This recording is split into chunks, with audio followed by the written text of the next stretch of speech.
Hello दोस्तों, आप लोगों का स्वागत है हमारे यूट्यूब चैनल एवरग्रीन डेब्लू क्लासेज पर। आज हम लोग पढ़ेंगे एंशियंट हिस्ट्री का महाजनपद काल। और पिछले क्लास में हम लोग कर चुके थे वैदिक सभ्यता।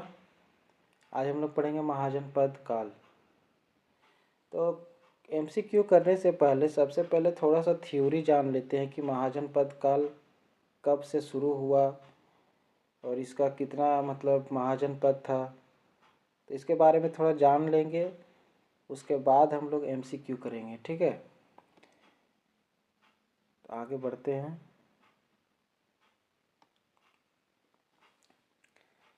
तो महाजनपद काल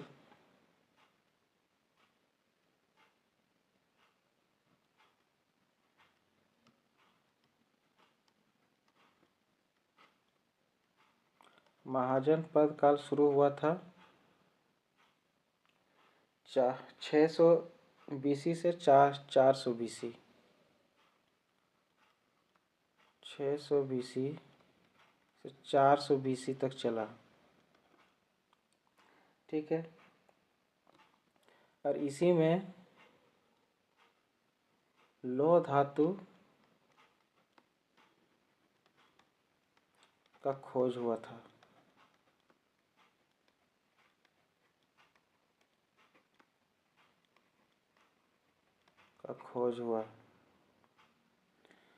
और दूसरा, हम लोग इसको दूसरा नगरीकरण बोलते हैं।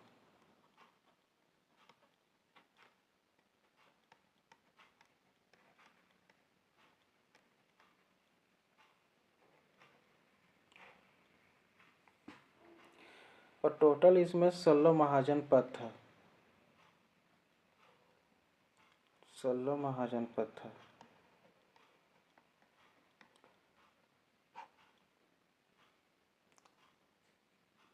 16 महाजनपद था। उसके बाद नेक्स्ट है कि हम लोग को इसका जानकारी कहाँ से मिलता है। 16 महाजनपद की जानकारी हम लोग को कहाँ से मिलता है।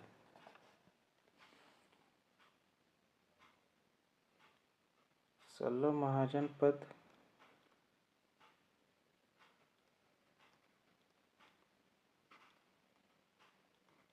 की जानकारी कहाँ से मिलता है।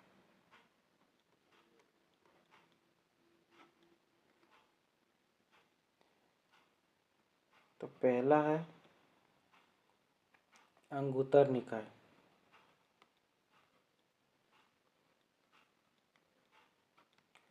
अंगुत्तर निकाय से हम लोग को जानकारी मिलती है। और एक है भगवती सूत्र।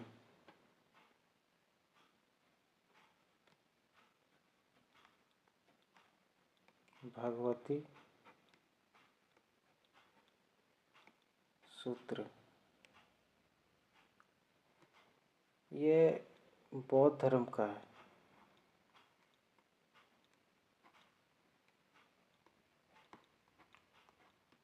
और ये जैन धर्म से संबंधित है।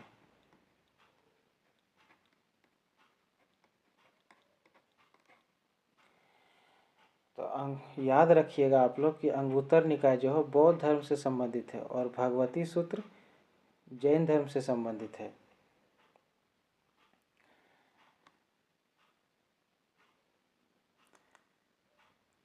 अब हम लोग पढ़ते हैं महाजनपद। जो 16 महाजनपद है उसका राजधानी जानेंगे और वर्तमान क्षेत्र उसका जानेंगे। तो सबसे पहला नंबर में हमारा मगध है। सबसे पहला नंबर में है मगध। तो मगध का राजधानी क्या क्या बना। मगध का राजधानी क्या क्या बना। इसका जो राजधानी बना था वो था राजगिरा,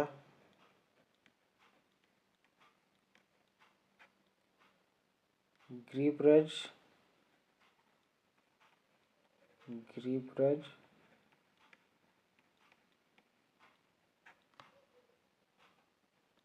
और पाटलिपुत्र।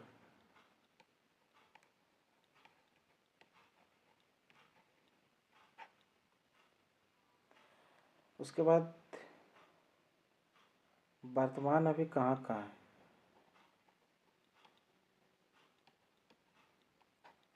वर्तमान जो है, वर्तमान क्षेत्र इसका पटना,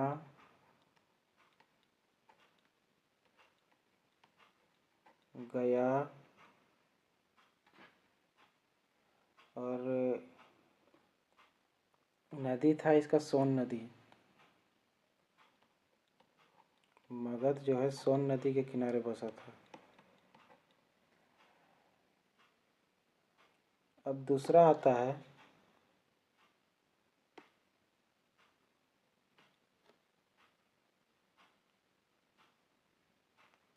आप लोग ना थोड़ा ध्यान से सुनिएगा ताकि क्लास में ही याद हो जाए।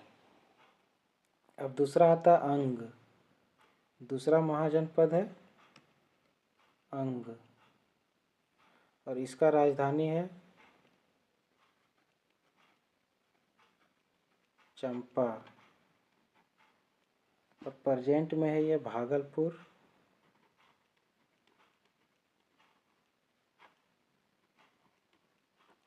और मुंगेर।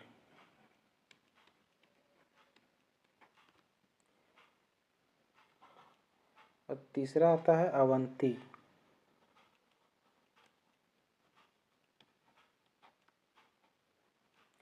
अवंती का राजधानी था उज्जैन।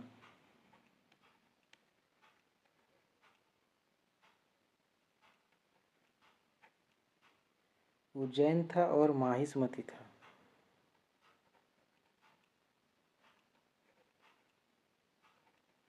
माहिष्मति, ठीक है।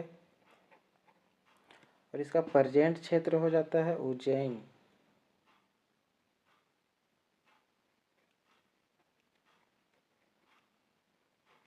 उज्जैन एमपी में।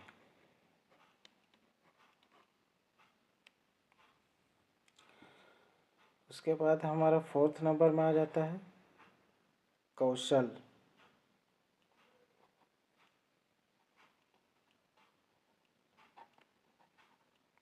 कौशल का जो राजधानी था वो श्रावस्ती या तो फिर साकेत बोल सकते हैं।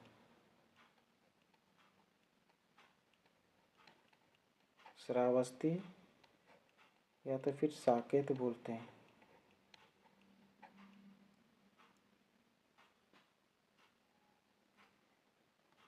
और इसका प्रेजेंट है, प्रेजेंट क्षेत्र में आ जाता है फैजाबाद।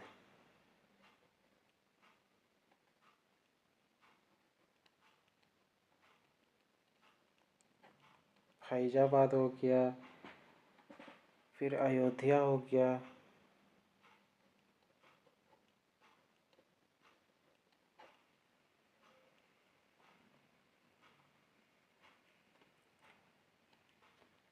उसके बाद 5वां में आता है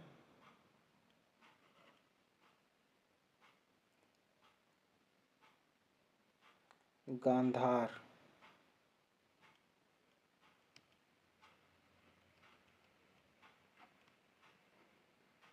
गांधार का राजधानी था तक्षशिला।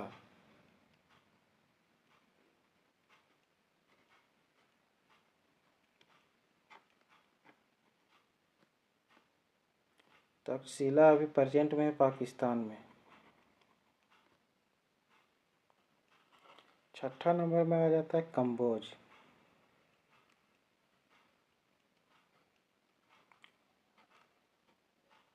ये सब एग्जाम में पूछ लिया जाता है, इसीलिए आप लोग ये सब ध्यान दीजिएगा। कम्बोज का राजधानी है हाटक।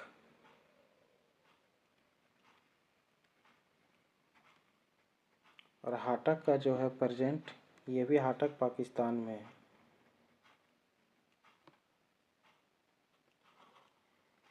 उसके बाद आ जाता है अस्मक।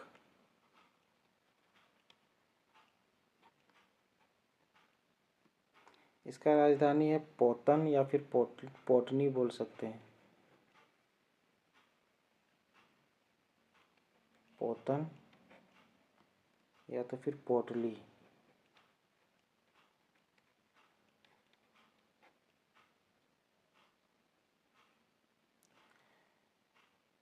8वां में है वज्जी।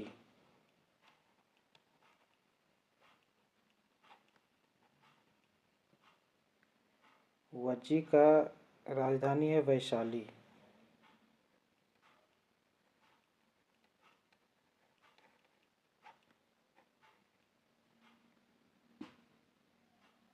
और अभी प्रेजेंट में वैशाली है बिहार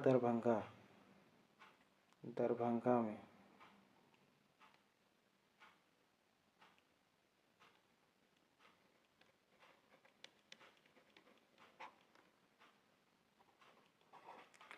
अब 9th नंबर में आ जाता है मल।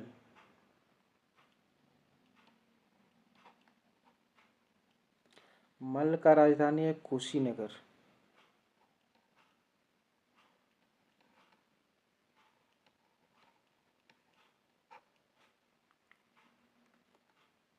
कुशीनगर। और कुशीनगर जो है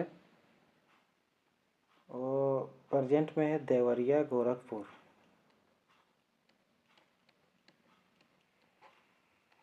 देवरिया गोरखपुर में। अब नेक्स्ट है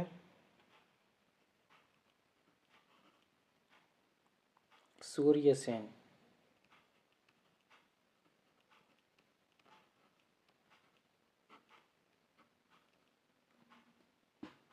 सूर्यसेन का राजधानी था मथुरा।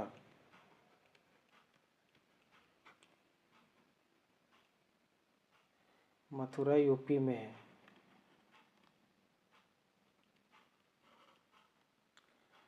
अगला है मत्स्य।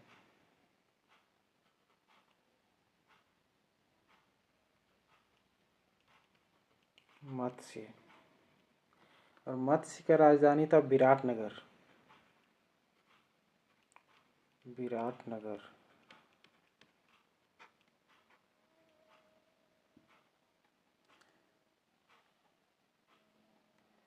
और प्रेजेंट में है ये विराटनगर अलवर राजस्थान। अलवर हो गया और जयपुर हो गया, ये सब राजस्थान में।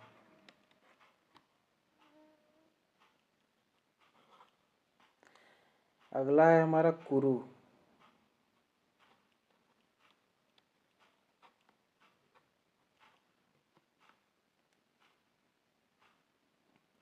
कुरु। कुरु का राजधानी था इंद्रप्रस्थ।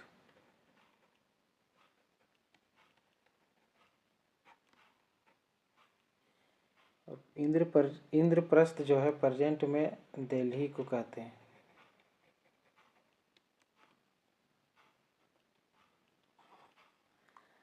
अगला है वत्स।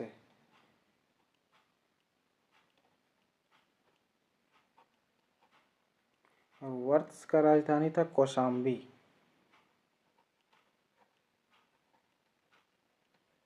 कौशाम्बी। कौशाम्बी। कौशाम्बी को प्रेजेंट में कहते हैं प्रयागराज।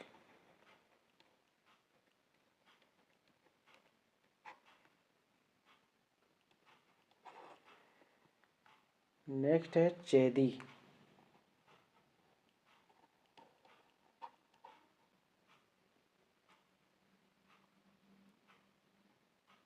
चेदी का राजधानी हो जाएगा शक्तिमणि।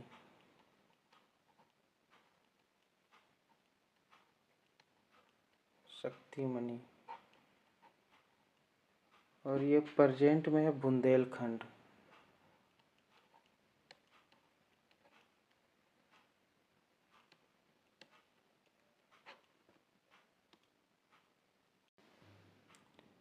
नेक्स्ट है पांचाल।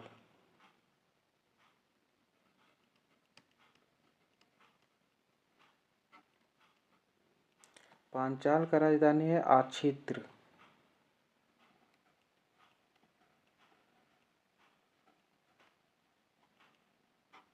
आछित्र। और एक है कामी पीलिए।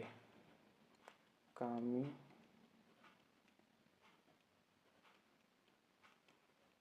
के लिए। ये है बरेली में, प्रेजेंट में, और ये है बदायूं।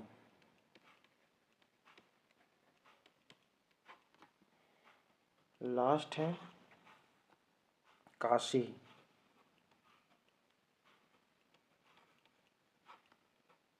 और इसका राजधानी था वाराणसी।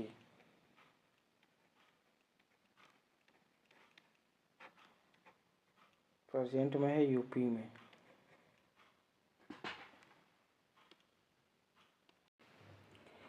अब आगे है महाजनपद काल में जो सबसे ज़्यादा पावरफुल था वो मगध था।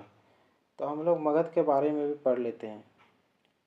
सबसे पावरफुल था मगध।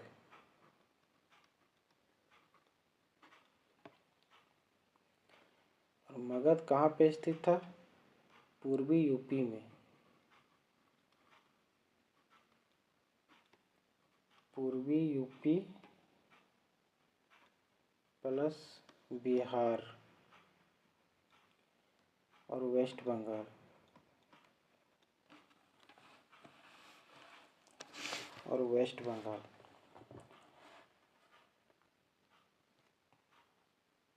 और मगध जो है मोस्ट पावरफुल था। महाजनपद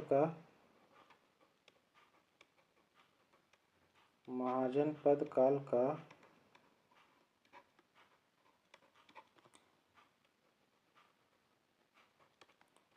मोस्ट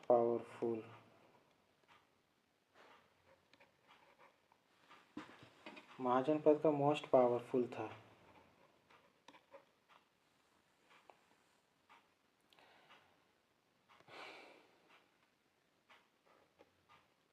प्राचीन मगध का जो संस्थापक था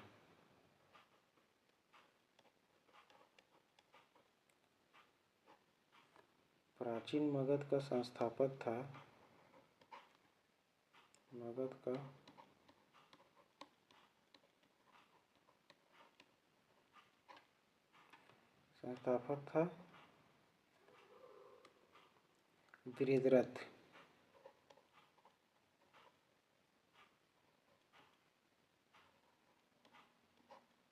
वृषद्रथ था। इसका पिता का नाम था जरासंध। इसका बेटा का नाम था जरासंध।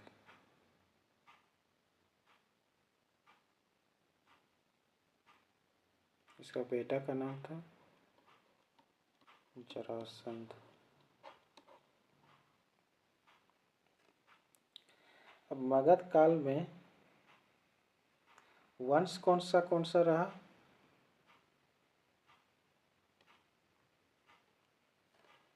मगध का वंश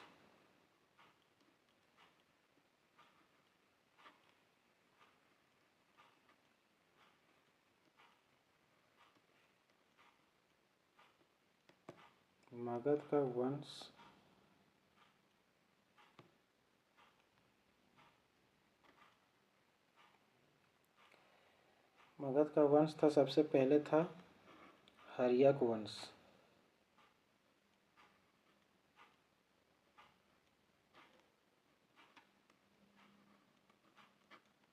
उसके बाद आया शिशुनाग वंश।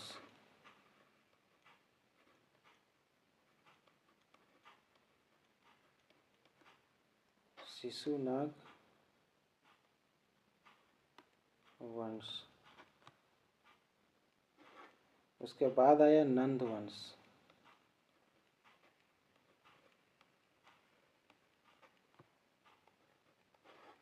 उसके बाद आया मौर्य वंश।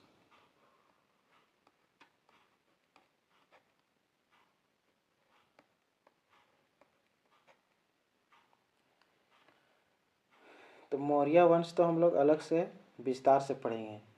तो अभी हर्यक वंश और शिशुनाग वंश और नंद वंश पढ़ लेते हैं, ठीक है। तो हमारा पहला है हर्यक वंश।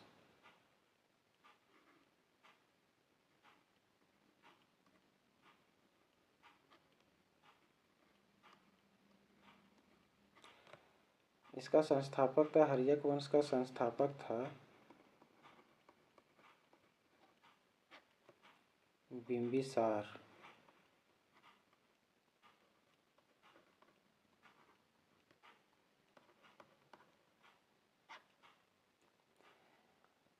उसके बाद इसका उत्तराधिकारी यानी कि इसका बेटा था अजातशत्रु।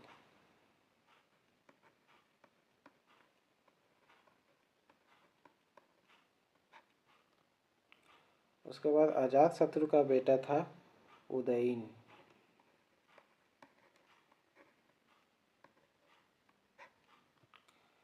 और इसका आखिरी वंश था नागदशक, आखिरी राजा।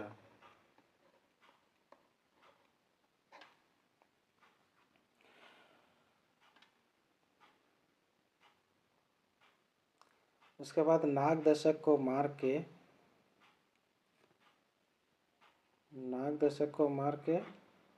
शिशुनाग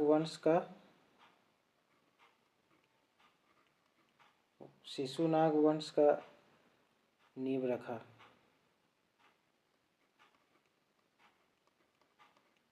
शिशुनाग वंश दूसरा में आता है। इसका संस्थापक था शिशुनाग।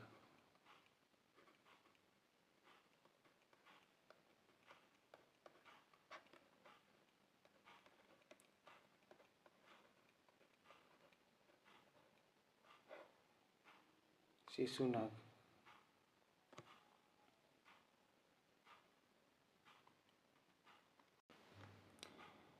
और शिशुनाग वंश का राजधानी था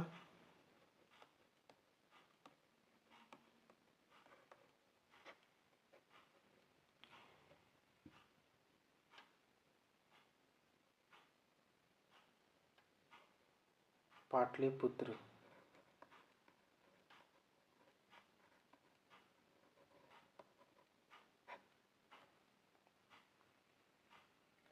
उसके बाद इसका शिशुनाग का जो उत्तराधिकारी था कालाशोक।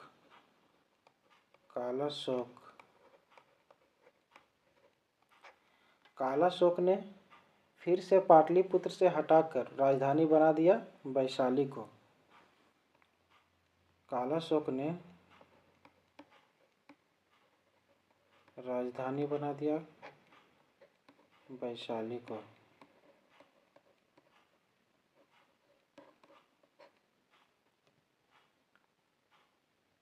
ठीक है। उसके बाद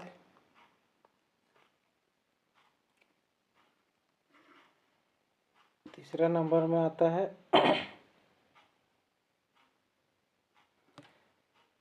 और इसका जो आखिरी वंश था, मतलब अंतिम राजा नंदीवर्धन था। शिशुनाग वंश का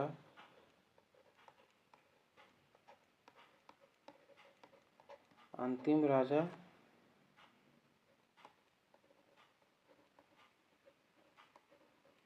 नंदीवर्मन था।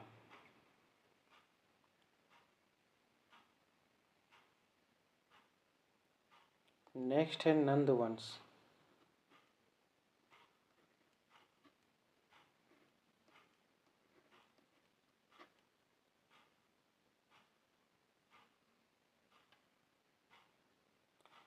इसका संस्थापक था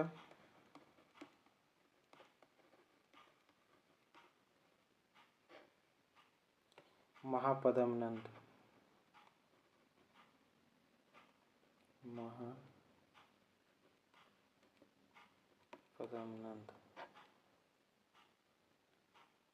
और इसका अंतिम शासक था नंद वंश का अंतिम शासक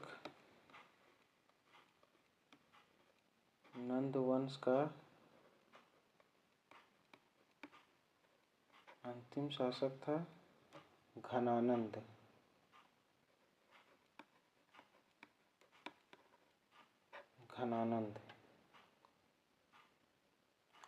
और घनानंद जो है सिकंदर का समकालीन था। और घनानंद को ही चंद्रगुप्त मौर्य ने युद्ध में पराजित करके मौर्य वंश का नींव रखा था।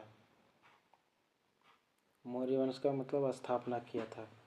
तो मौर्य वंश हम लोग विस्तार से पढ़ेंगे नेक्स्ट चैप्टर में, इसीलिए यहीं तक रखते हैं थ्योरी। उसके बाद हम लोग पढ़ते हैं MCQ की ओर। ठीक है। एमसीक्यू करेंगे ना, एमसीक्यू क्वेश्चन करेंगे तो और थोड़ा क्लैरिटी मिलेगी। तो क्वेश्चन हमारा पहला क्वेश्चन है,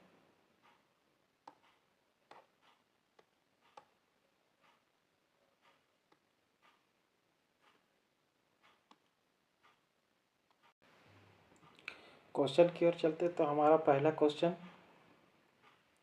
इधर दिया हुआ महाजन पद और इस सूची 2 में दिया हुआ राजधानी। तो बताना है कि कौन सा महाजन पद का कौन सा राजधानी है। तो सबसे पहला है गांधार।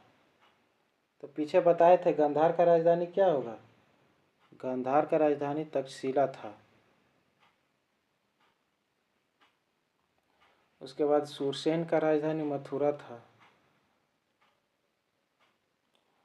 और वत्स का राजधानी श्रावस्ती था और कौशल का राजधानी कौशाम्बी था। तो सबसे पहले 4132 इसमें है, तो हमारा ऑप्शन सी सही हो जाएगा। अगला क्वेश्चन है कि हर्यक वंश ने किस शासक को कुनिक कहा जाता था। मतलब हर्यक वंश के किस शासक को कुनिक कहा जाता था। तो आंसर हो जाएगा अजातशत्रु।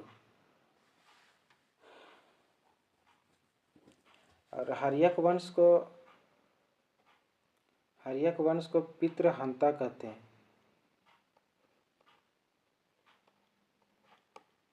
पितृहंता वंश कहते हैं क्योंकि इसमें पिता को हत्या करके गद्दी हासिल किया। बिंबिसार का हत्या किया अजातशत्रु ने, फिर अजातशत्रु का हत्या किया उदयन ने। तो इसीलिए इसका नाम ही रह गया पितृहंता वंश। तो हर्यक वंश का कुनिक कहा जाता है अजातशत्रु को। तो अगला क्वेश्चन है, किस शासक ने गंगा एवं सोन नदियों के संगम पर पाटलिपुत्र नामक नगर की स्थापना की। तो सही आंसर हो जाएगा उदयन। शिशुनाग वंश का वह कौन सा शासक था जिसके समय में वैशाली में द्वितीय बौद्ध संगीति का आयोजन किया गया। उसे काकवर्ण के नाम से भी जाना जाता है।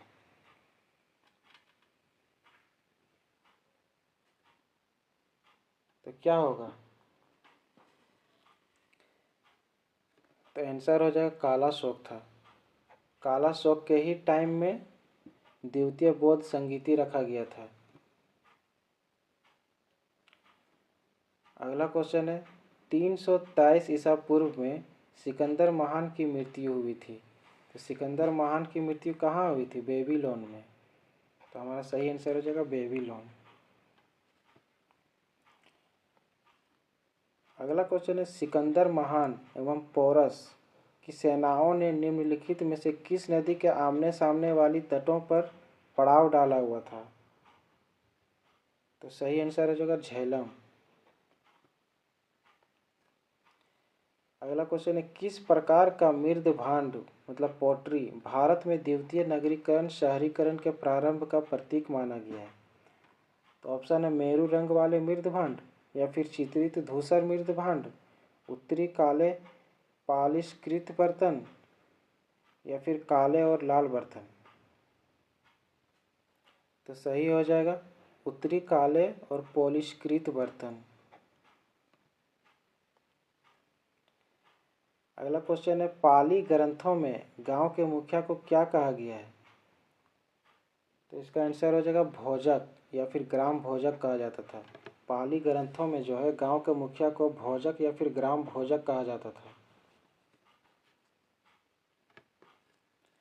उज्जैन का प्राचीन नाम था।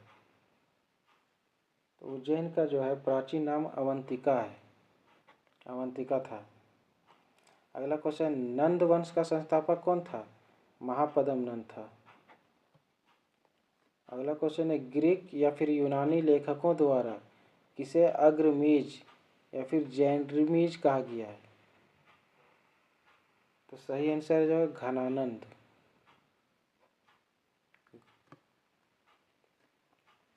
अगला क्वेश्चन है, प्राचीन भारत में पहला विदेशी आक्रमण किनके द्वारा किया गया? तो प्राचीन भारत में जो है पहला विदेशी आक्रमण यूनानियों द्वारा किया गया था। अगला क्वेश्चन है, प्राचीन भारत में दूसरा विदेशी आक्रमण एवं पहला यूरोपीय आक्रमण किसके द्वारा किया गया? तो सही आंसर हो जाएगा यूनानियों द्वारा।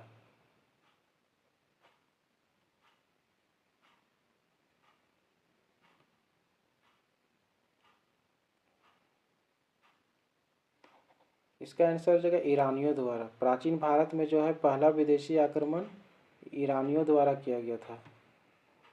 इसका सही आंसर हो जाएगा ईरानियों द्वारा। इसको सुधार लेना भाई।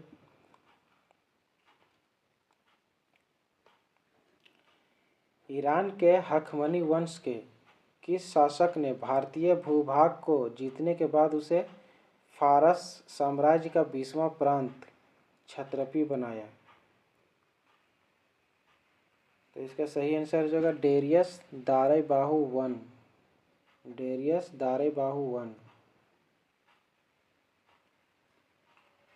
अगला क्वेश्चन है, हायडेस्पस या वितस्ता आधुनिक नाम झेलम, वितस्ता का जो है आधुनिक नाम झेलम है, का युद्ध 326 बीसी किन किन शासकों के बीच हुआ? तो किसके किसके बीच हुआ था? तो सही आंसर हो जाएगा सिकंदर एवं पोरस के बीच हुआ था। सिकंदर ने भारत पर कब आक्रमण किया था? 326 ईसा पूर्व में किया था। अगला क्वेश्चन है, इसमें मिलान करना है। सूची 1 में दिया हुआ है शासक और सूची 2 में दिया हुआ वंश। तो बताना है कि कौन सा शासक किस वंश में था। बिंबिसार हर्यक वंश में था और कालाशोक शिशुनाग वंश में था। महापद्म नंद नंद वंश में था और बिंदुसार मौर्य वंश में था। तो सही आंसर हो जाएगा 1 2 4 3। 1 2 4 3 किस में है? ऑप्शन बी में है। तो हमारा ऑप्शन बी सही आंसर हो जाएगा। फिर से मिलान करना है। सूची 1 में दिया महाजन पद और सूची 2 में दिया हुआ आधुनिक क्षेत्र। तो पीछे तो पढ़ा चुके हैं आप लोगों को कि कौन सा महाजन पद का कौन सा आधुनिक क्षेत्र है। तो मगध का जो है मगध का पटना व गया के ज़िले में था और वत्स इलाहाबाद में था। कौशाल जो था अवध में था और अवंती मालवा में था। तो सही आंसर हो जाएगा 1 2 3 4 ऑप्शन ए में है। तो ऑप्शन ए सही आंसर हो जाएगा। अगला है, मगध की प्रथम राजधानी कौन सी थी? तो सही आंसर है गिरिब्रज या फिर राजगिरा भी बोलते हैं, गिरिब्रज या फिर राजगिरा। तो मगध की प्रथम राजधानी गिरिब्रज या फिर राजगिरा थी।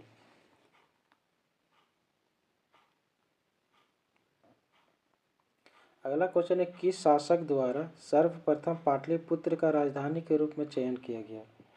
तो सही आंसर हो जाएगा उदयन द्वारा। उदयन ने ही सबसे पहले पाटलिपुत्र को राजधानी बनाया था। 16 महाजन पदों की सूची उपलब्ध है, किसमें है? तो अंगुत्तर निकाय में है।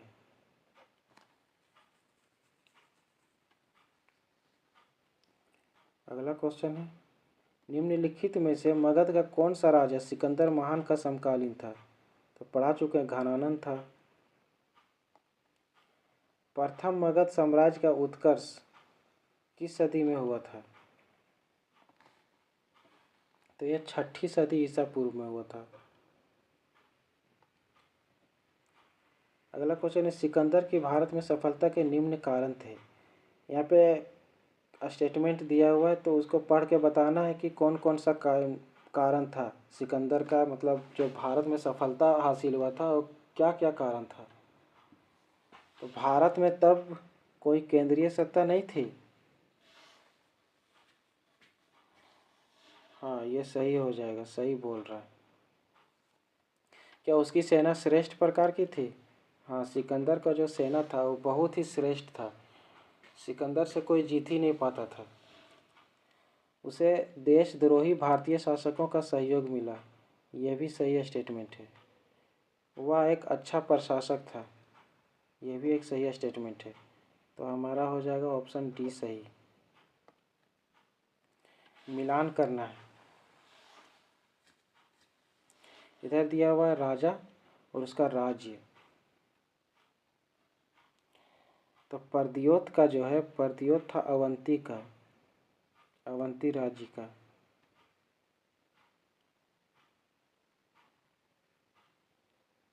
और उदयन था, उदयन था मगध का।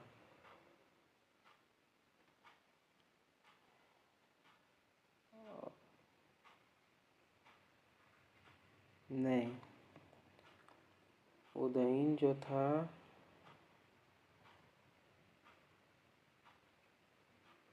मगध का तो अजात शत्रु हो जाएगा। और उदयन था वत्स का। और प्रसेनजीत हो जाएगा कौशल का। तो सही हो जाएगा 3, 2, 4, 1। तो हमारा ऑप्शन सी सही हो जाएगा। अगला क्वेश्चन है, अभिलेखीय साक्ष्य से प्रकट होता है कि नंद राजा के आदेश से एक नहर खोदी गई थी। तो इसका सही आंसर हो जाएगा कलिंग में खोदी गई थी। पहला ईरानी शासक जिसने भारत के कुछ भाग को अपने अधीन किया था, डेरियस ने किया था। अगला क्वेश्चन है, मगध के राजा अजातशत्रु का सदैव किस गणराज्य के साथ युद्ध रहा? तो वज्जी संघ वैशाली जो था उसी के साथ हमेशा अजातशत्रु हमेशा युद्ध करते रहता था। नेक्स्ट क्वेश्चन है, वज्जी संघ के विरुद्ध मगध राज्य के किस शासक ने प्रथम बार रथमुसल, एक ऐसा रथ जिसमें गदा जैसा हथियार जुड़ा था, गदा ऐसा, तथा महाशिलाकंटक, पत्थर फेंकने वाला एक युद्ध यंत्र नामक गुप्त हथियारों का प्रयोग किया? अजातशत्रु ये सब किया था। नंद वंश का अंतिम सम्राट कौन था? सही आंसर जो घनानंद। भारत में सिक्कों या फिर मुद्रा का प्रचलन कब हुआ था? 600 ईसा पूर्व में हुआ था। हमारा ऑप्शन सी सही हो जाएगा। अगला क्वेश्चन है कि निम्न राजाओं पर विचार कीजिए। अजातशत्रु दिया हुआ, बिंदुसार दिया हुआ और प्रसेनजीत दिया हुआ। लिखा है कि क्वेश्चन पूछ रहा है कि इनमें से कौन कौन बुद्ध के समकालीन थे? तो अजातशत्रु था और प्रसेनजीत था। तो हमारा ऑप्शन सी सही आंसर हो जाएगा। 6ठी सदी ईसा पूर्व के दौरान बड़े राज्यों के उदय का मुख्य कारण क्या था? तो हमारा सही आंसर हो जाएगा उत्तर प्रदेश और बिहार में व्यापक पैमाने पर लोहे का उपयोग होता था। तो ऑप्शन ए सही हो जाएगा। मगध सम्राट बिंबिसार ने अपने राजवैद्य जीवक को किस राज्य के राजा की चिकित्सा के लिए भेजा था? तो सही आंसर हो जाएगा अवंती। किस शासक ने अवंती को जीतकर मगध का हिस्सा बना दिया था? तो इसका सही आंसर हो जाएगा शिशुनाग। किस मगध सम्राट ने अंग का विलय अपने राज्य में कर लिया था? तो इसका सही आंसर हो जाएगा बिंबिसार। अगला क्वेश्चन है कि शिशुनाग ने किस राज्य का विलय मगध साम्राज्य में नहीं किया? या पूछ रहा कि नहीं किया है, तो कौन कौन सा नहीं किया था? तो काशी जो था, काशी सिर्फ नहीं किया था मगध साम्राज्य में विलय। अगला क्वेश्चन है, काशी और लिच्छवी का विलय मगध साम्राज्य में किसने किया? तो सही आंसर हो जाएगा अजातशत्रु ने किया था।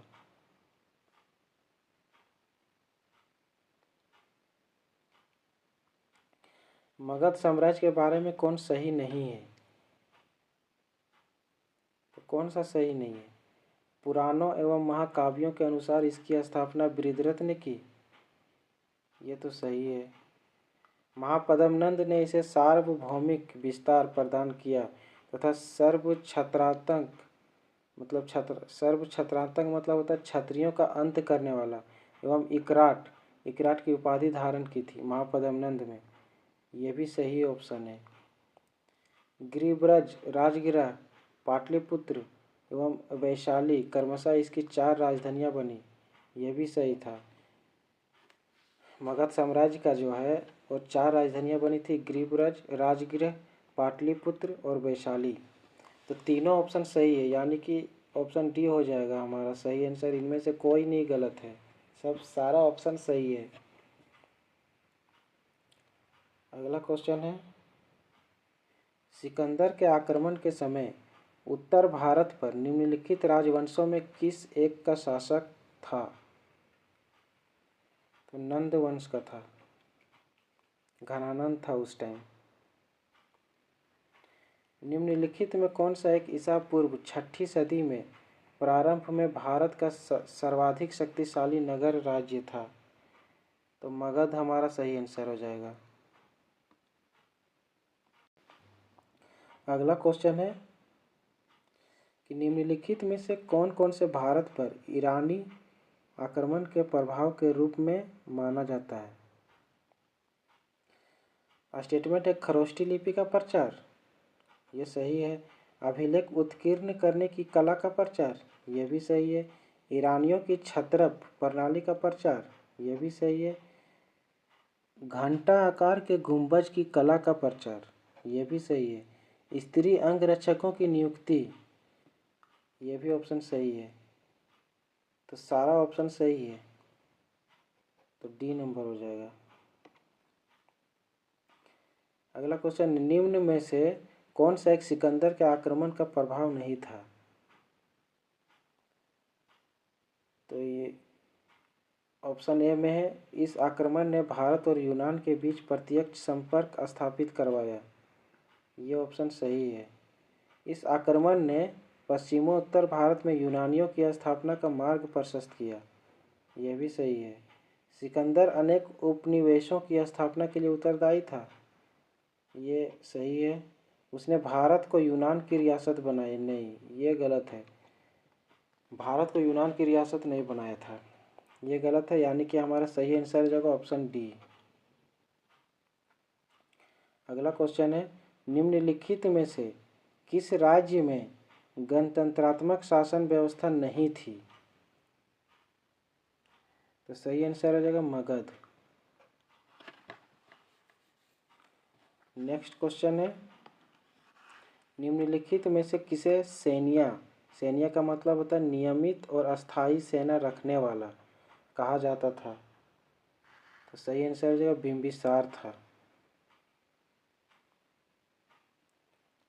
अगला क्वेश्चन है, निम्नलिखित में से किसे उग्रसेन का मतलब होता है भयानक सेना का स्वामी, उग्रसेन का मतलब होता है भयानक सेना का स्वामी कहा जाता था? तो किसे कहा जाता था? महापद्मनंद को कहा जाता था। डेरियस दारैबाहु वन में 516 बीसी में सिंधु के तटवर्ती भूभाग को जीतकर उसे ईरान का 20वां क्षत्रपी प्रांत बनाया। उसे कितना राजस्व प्राप्त होता था? तो सही आंसर होगा 360 टैलेंट। अगला क्वेश्चन है, निम्नलिखित में से कौन सिकंदर के साथ भारत आने वाला इतिहासकार नहीं था? तो हमारा सही आंसर हो जाएगा हेरोडोटस नहीं था। निरियाकस तो आया था, एनासीक्रिस्ट भी आया था और एरिस्टोबुलस भी आया था। हेरोडोटस नहीं आया था। महाजनपद काल में श्रेणियों के संचालक को कहा जाता था? तो क्या कहा जाता था? श्रेष्ठिन कहा जाता था। और ये सेशन का आखिरी क्वेश्चन है, गृहपति का अर्थ क्या होता है? तो इसका सही आंसर हो जाएगा धनी किसान। तो सेशन को यही एंड करते हैं।